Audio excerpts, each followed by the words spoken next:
Om Shanti. Good morning. अभी हिमाचल का बिल्कुल ये सुबह का समय है।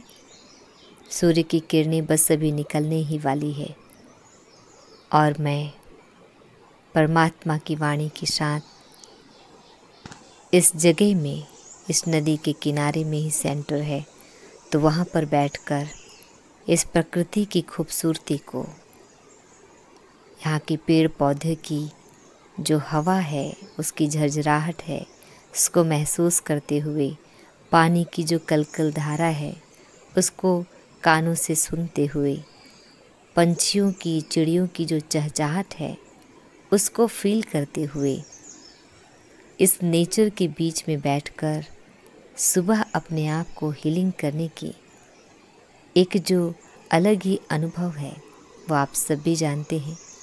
प्रकृति अपने आप में एक पावर है जो उसके पास बैठने से पॉजिटिविटी हमारे अंदर भरती जाती है। अच्छा जी, ओम शांति। ओम शांति। 7 जुलाई 2023 की मुरली।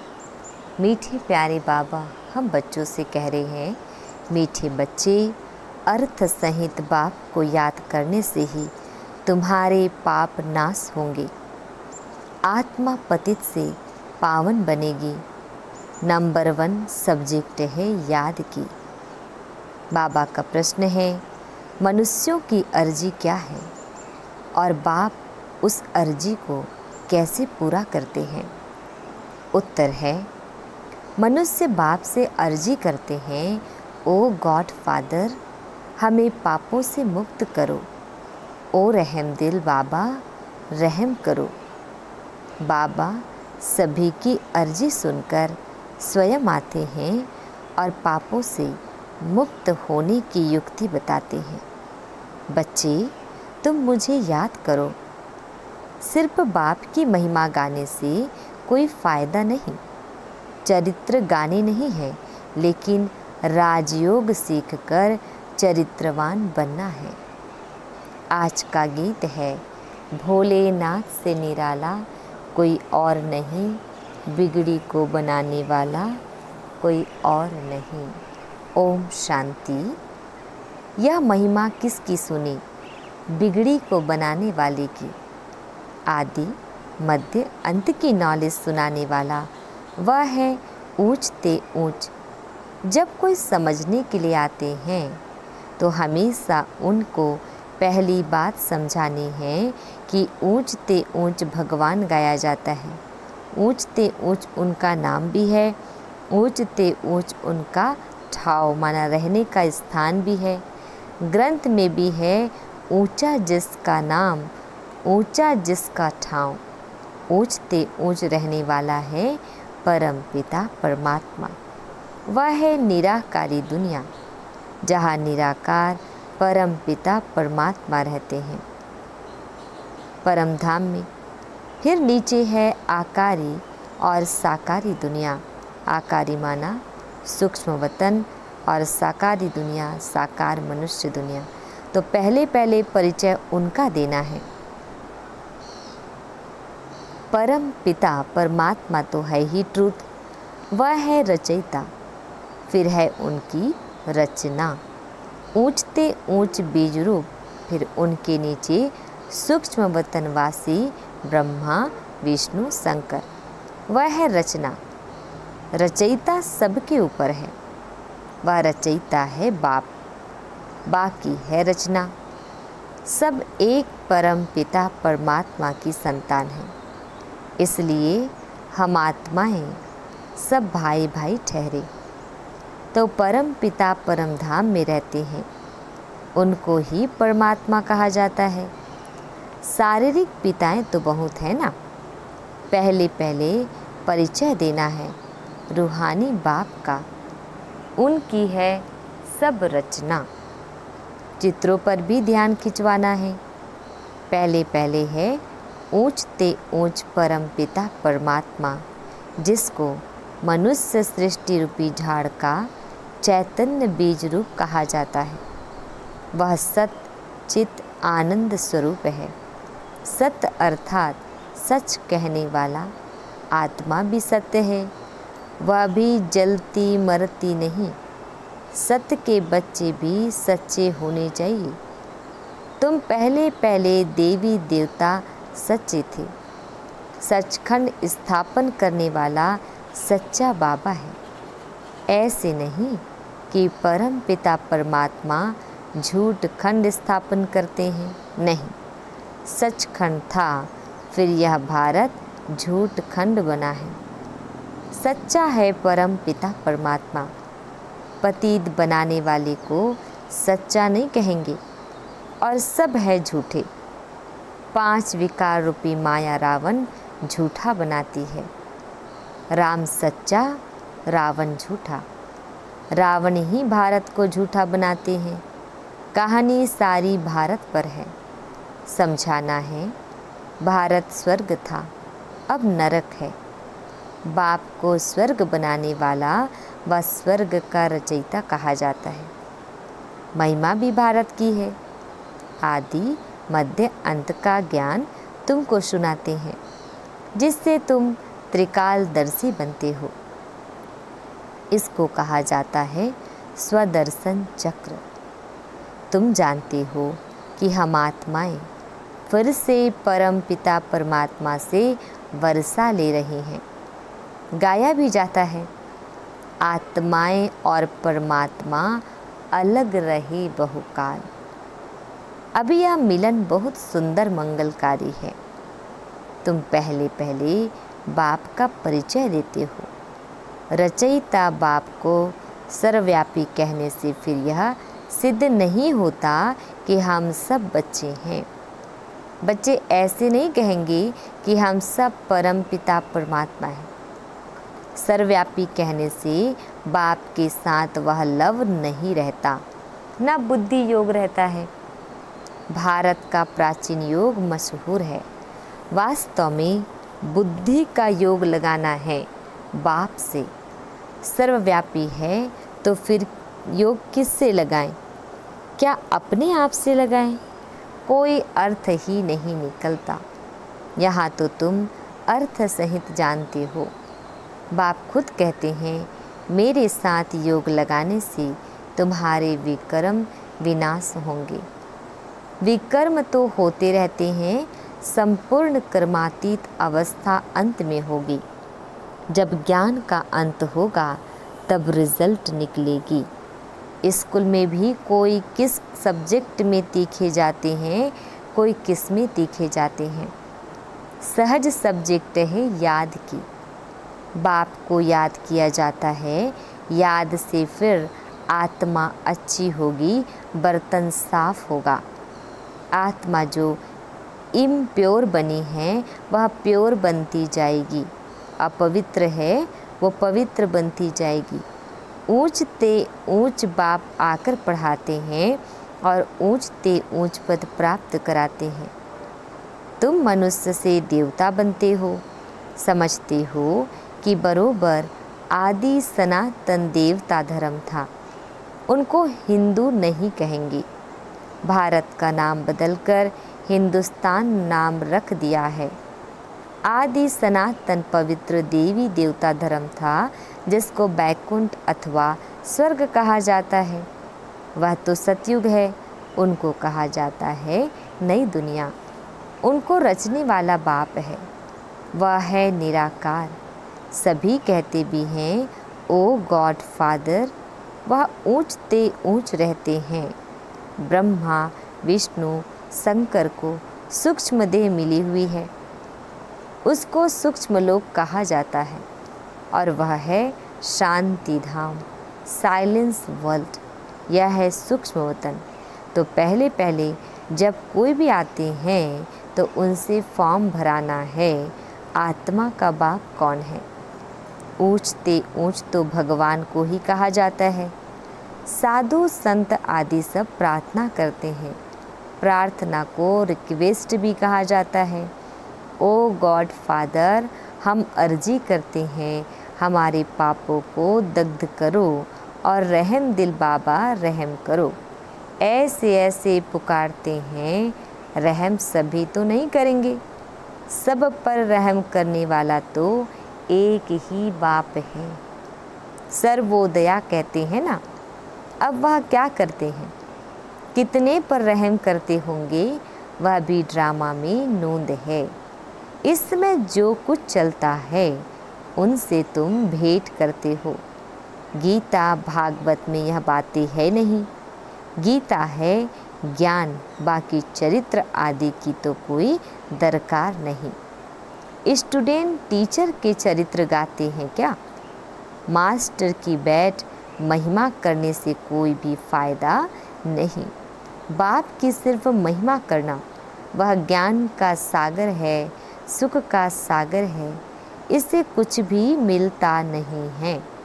अभी तुम बच्चे समझते हो कि बाबा हमको राजयोग सिखलाएं त्रिकालदर्शी बनाता है, अर्थात तीनों कालों और तीनों लोकों की नॉलेज देता है।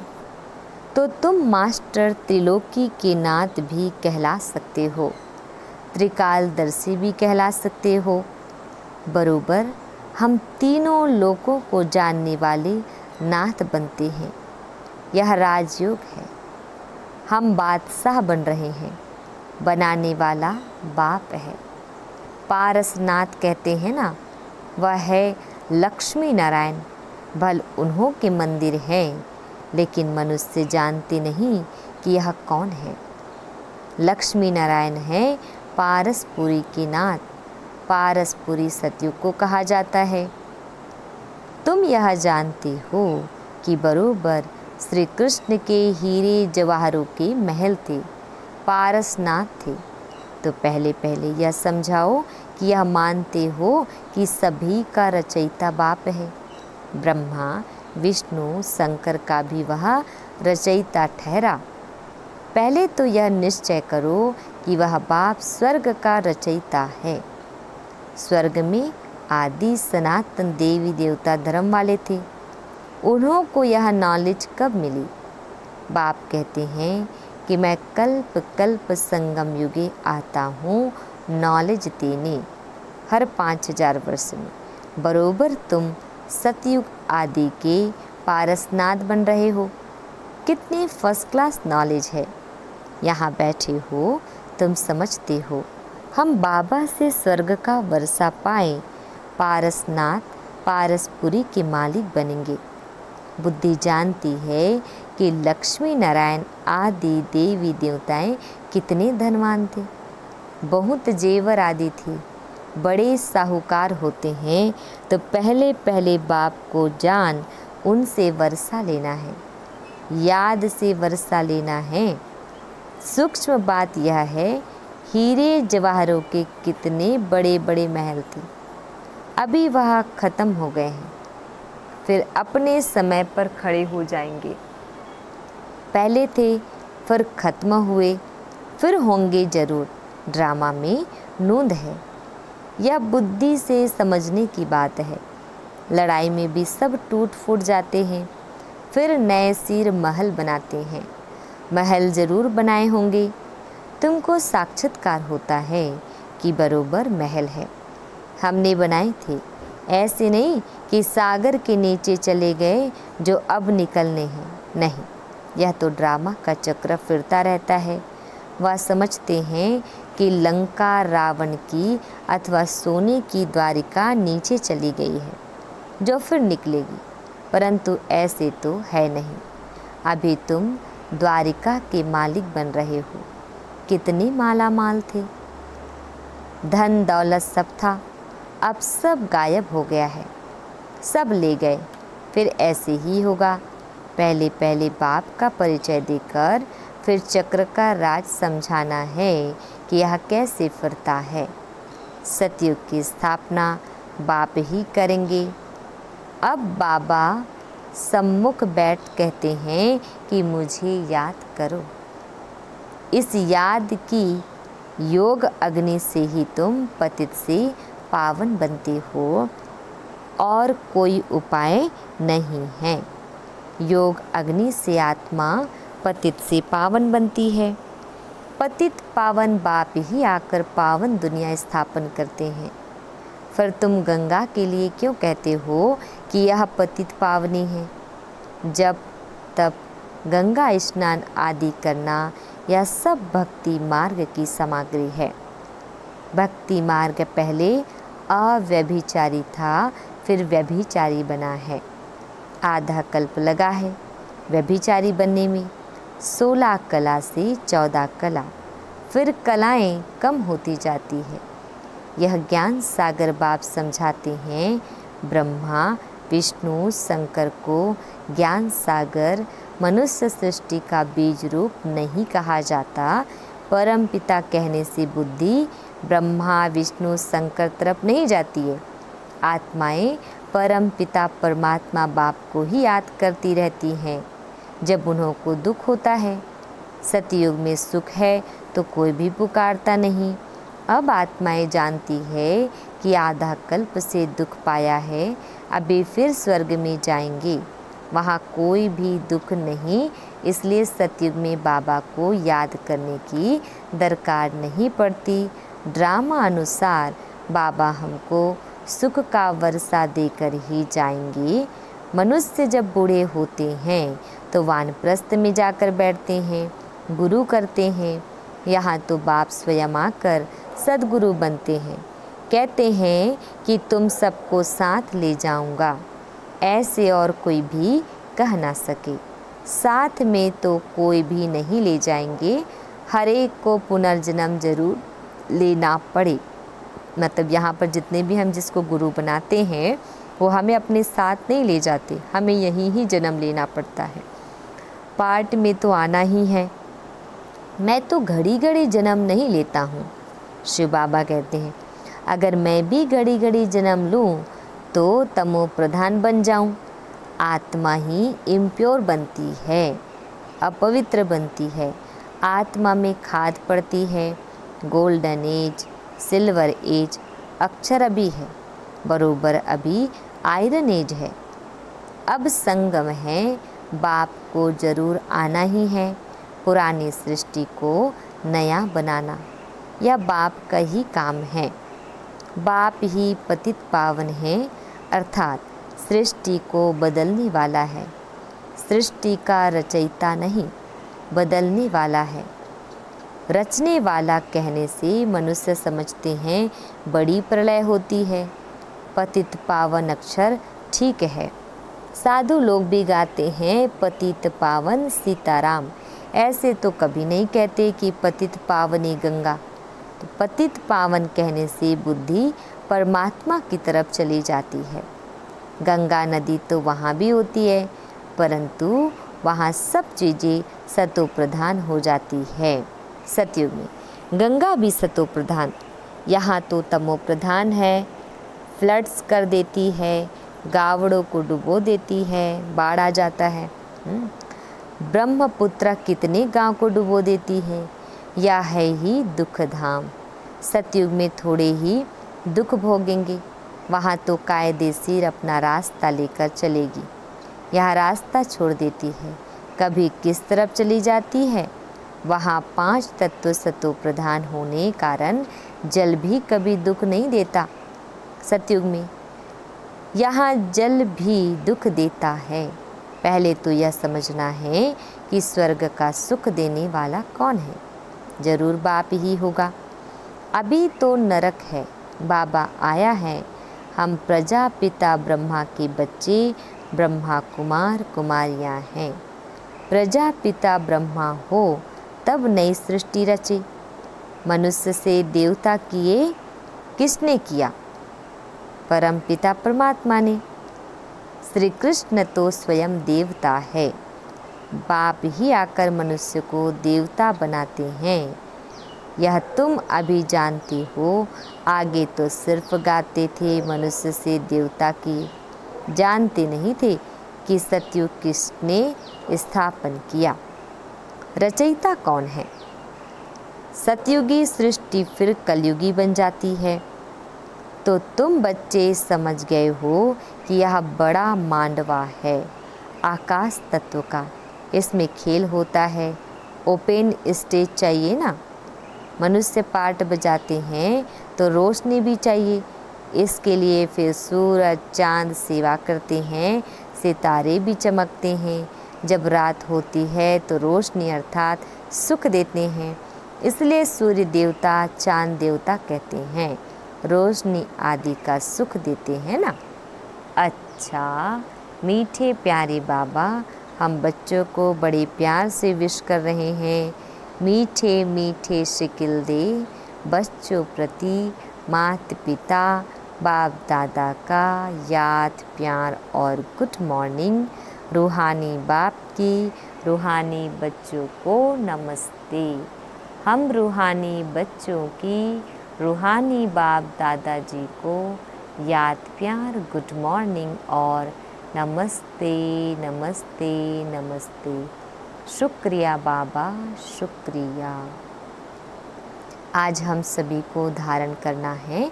फर्स्ट पॉइंट है, ड्रामा के चक्र को यथार्थ रीति समझकर पुरुषार्थ करना है। बाप समान रहम दिल बन सभी पर रहम करना है। दूसरा पॉइंट है, बाप सचखंड स्थापन कर रहे हैं, इसलिए सच्चा होकर रहना है। बाप की याद से आत्मा को स्वच्छ बनाना है। बाबा हम बच्चों को वरदान दे रहे हैं, सेवा की भावना द्वारा अमर फल प्राप्त करने वाले सदा माया के रोग से मुक्त भव। डिटेल है, जो बच्चे संगम युग पर प्रभु फल अविनाशी फल सर्व संबंधों के स्नेह के रस वाला फल खाते हैं, वे सदा ही माया के रोग से मुक्त रहते हैं। और फल तो सतयुग में भी मिलेंगे और कलयुग में भी मिलेंगे, लेकिन सेवा की भावना का प्रत्यक्ष फल प्रभु फल अगर अभी नहीं खाया तो सारे कल्प में नहीं खा सकते। यह फल ईश्वरीय जादू का फल है, जिस फल को खाने से लोहे से पारस तो क्या लेकिन हीरा बन जाते हो। यह फल सर्व विघ्नों को समाप्त करने वाला अमर फल है। स्लोगन है, अपकारियों पर भी उपकार करने वाले, निंदक को भी मित्र समझने वाले ही बाप समान हैं। ओम शांति।